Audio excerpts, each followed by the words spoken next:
बिस्मिल्लाहिर्रहमानिर्रहीम। साबिक़ वज़ीर-ए-आज़म इमरान खान ने बाकायदा तौर पर army chief general Asim Munir से माफ़ी मांगी है। और अगर मैं इसे यूँ कहूँ कि इमरान खान ने तहरीरी तौर पर आर्मी चीफ़ से माफ़ी मांगी है तो ये गलत नहीं होगा।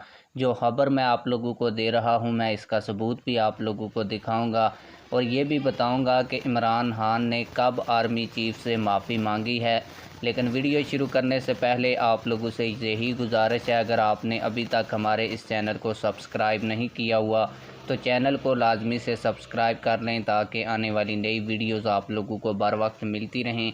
आप लोगों को बताता चलूँ कि इमरान खान ने ये जो माफ़ी है ये एक ख़त के ज़रिए मांगी है और एक ख़त लिखकर आर्मी चीफ़ साहब को भेजा है जिसका उन्वान दिया गया है माफ़ीनामा। इस माफ़ीनामे में इमरान खान ने लिखा कि पार्टी रहनुमा इबाद फ़ारूक के कमसिन बेटे की रिहलत का सुनकर दिल मगमूम हो गया।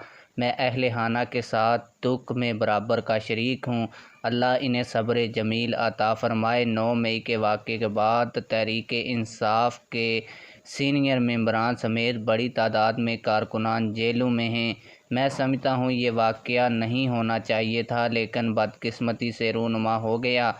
मैं बहसीयत पार्टी चेयरमैन अफवाज पाकिस्तान समेत पूरी कौम से माफ़ी मांगता हूँ और जनाब आर्मी चीफ़ से गुजारिश करता हूँ कि 9 मई के वाक़े में मुलव्वस कारकुनान की सज़ाओं में कमी की जाए।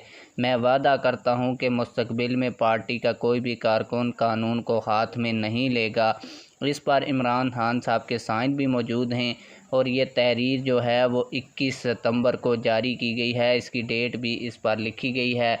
आप लोगों की इस माफ़ीनामे के हवाले से क्या राय है? कमेंट सेक्शन में हमें अपनी राय से ज़रूर आगाह कीजिएगा। मिलते हैं किसी और वीडियो में। अल्लाह हाफ़िज़।